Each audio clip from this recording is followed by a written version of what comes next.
Good afternoon.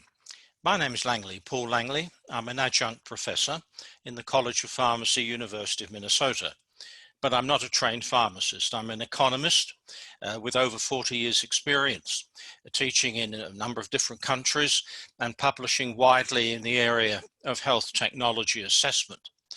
My concern is that for the last 30 years, we have gone down the wrong path.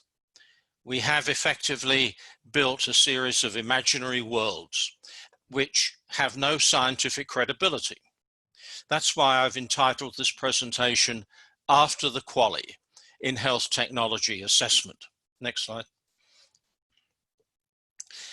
Over 30 years, since the early 1990s, a key element in demonstrating or attempting to demonstrate the cost effectiveness of competing products has relied upon simulation modeling.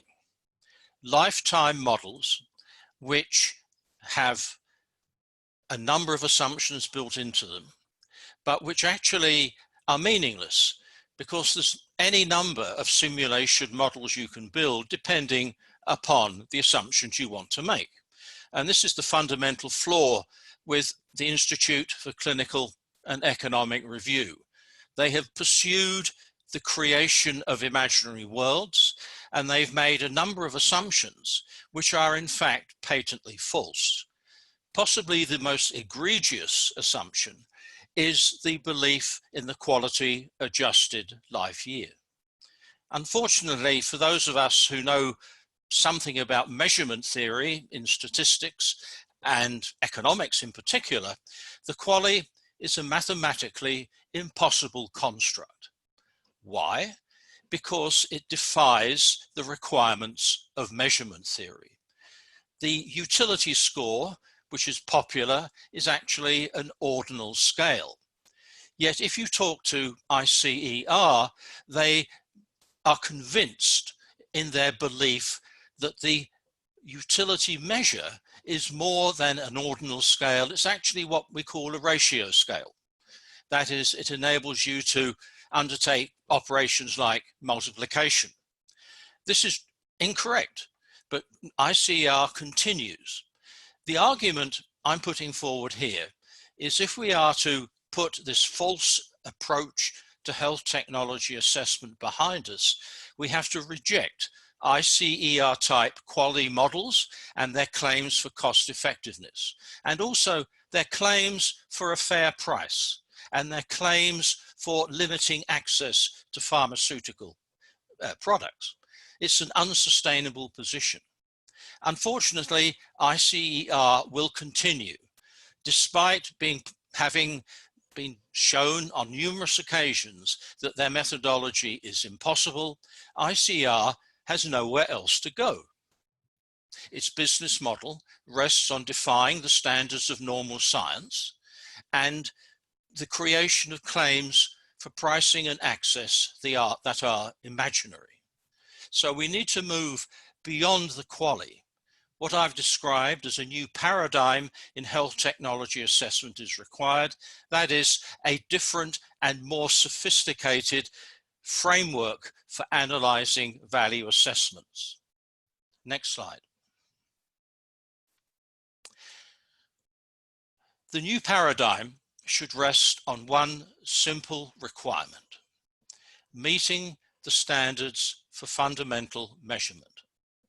That is, if we want to talk about response to therapy, we have to have an instrument, a measure, a questionnaire, which enables us to actually identify that response in a mathematically acceptable framework.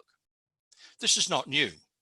Measurement theory has been a focus of science for the last 400 years. And in health technology assessment, all claims for products should apply the same standards that are routine in the physical sciences and the social sciences. If you want to measure temperature, then you have to develop an instrument that actually measures temperature. And there has to be consensus in the scientific community that that is the appropriate measure for temperature. This leads to a further point, and that is the standards for normal science. The essence of scientific discovery is that claims, in the case for technology, for products, they should be credible, evaluable, and replicable. That is, the claim should make sense from a measurement theory perspective. It should be empirically evaluable. That is, you can actually test hypotheses, and you should be able to replicate that test in different patient populations. Unfortunately, ICER's claims fail all three criteria. They are not credible because they are built around a quality of life construct which is mathematically nonsense. They are not empirically evaluable because the claims stretch 30 years into the future, right? And I don't think we want to hang around for 30 years to see whether these claims are actually evaluable. And finally, if they're not evaluable, they can't be replicable. So ICR's modeling framework is completely nonsensical. And the interesting point to note is that while we apply the standards of normal science in product development from phase 1 through phase 3, we don't apply these once a product has received marketing approval and we launch into the marketplace. So we move from science to pseudoscience. That is, we move from natural selection to intelligent design. So we have to abandon attempts to apply measures that are based on, for example, multi-attribute instruments.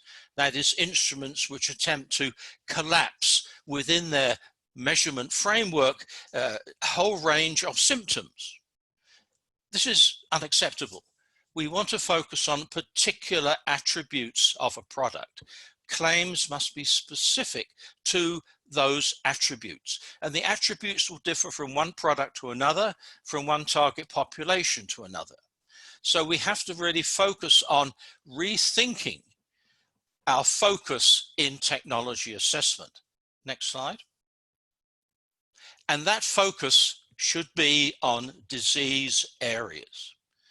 The failure of ICER is that attempts to apply the same measure of response to therapy across different disease areas.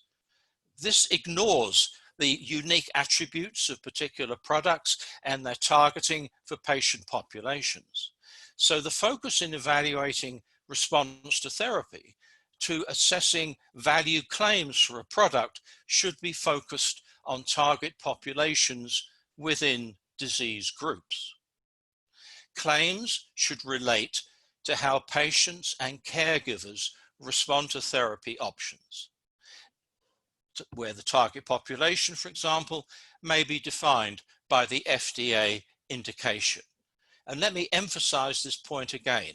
Claims should relate to how patients and caregivers, for example, in Alzheimer's disease, respond to therapy options in target populations. These claims should refer to single attributes of therapy response, particular clinical endpoints, quality of life as an endpoint measured, for example, by needs fulfillment of the patient and the needs fulfillment of the caregiver. Or it can be directed to particular elements of resource utilization. Does this new product reduce urgent care visits? Does it reduce hospitalizations? Does it reduce the utilization of other products? These are individual attribute-specific claims which are capable of being evaluated within a real-world treating environment. This leads to the next question of how should these claims be presented to a P&T committee? Well, in the guidelines I'm going to talk about later on, the argument is that manufacturer should produce a protocol detailing how each claim is to be evaluated and reported to a P&T committee, hopefully in a relatively short time frame, but at the same time, it gives you the basis for actually providing an empirical assessment in real time of that claim. And this then raises a further interesting question of the type of evidence base that can support claims assessment. For example, are we talking about a patient registry where we're tracking a sample of patients in that disease area over time, and we're using that evidence base, that registry of patients, to evaluate claims? Next slide.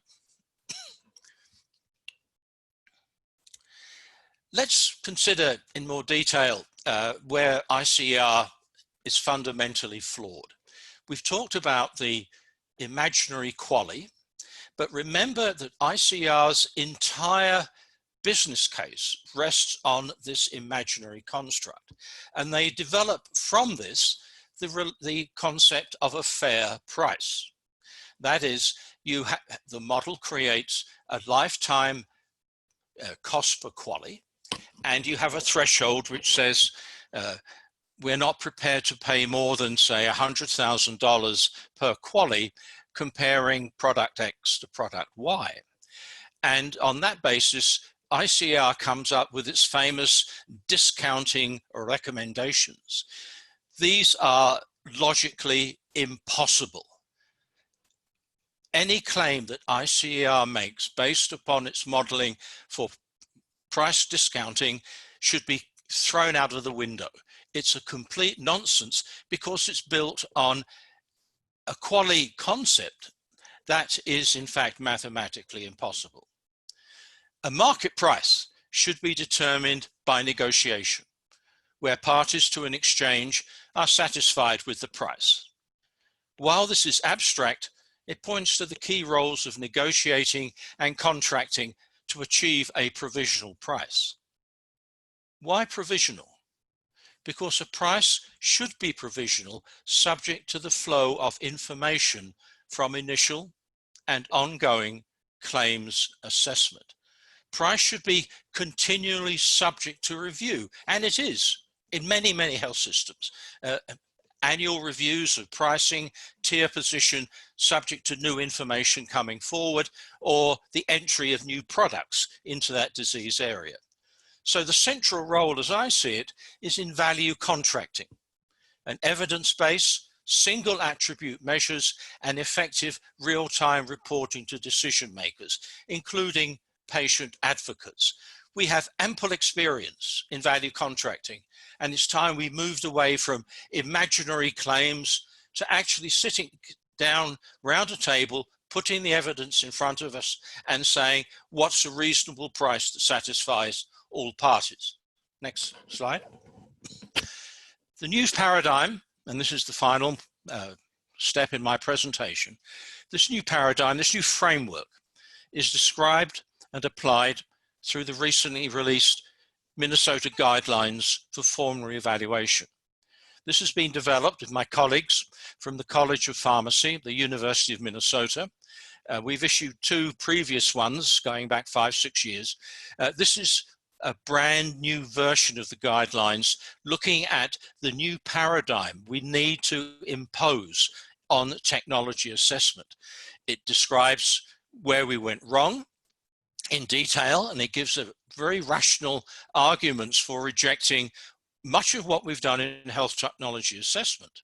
I mean, to illustrate the pit, if you like, that we have fallen into over the last 40 years. If you go to PubMed, one of the databases, and put in cost and QALY, you'll find 19,000 references. So there are 19,000 published papers out which are all based upon either ignorance or a misunderstanding of fundamental measurement. They utilize utilities, which are ordinal scores. They then create QALYs, which is an impossible mathematical construct. And then they take the final step of embedding this in a lifetime simulation. So we have a huge wasted effort, which will be difficult to overcome. While the QALY paradigm exists, the way forward will likely be blocked by many people who simply don't believe it. In fact, in my own recent experience, I've had journal editors rejecting papers and commentaries that I've put up, saying we really don't want to know anything about this. So what we need to do is a new paradigm based, if you like, on value contracting, but it has to be put on a sound basis in terms of claims and their measurement to support pricing and access to pharmaceuticals. Thank you very much.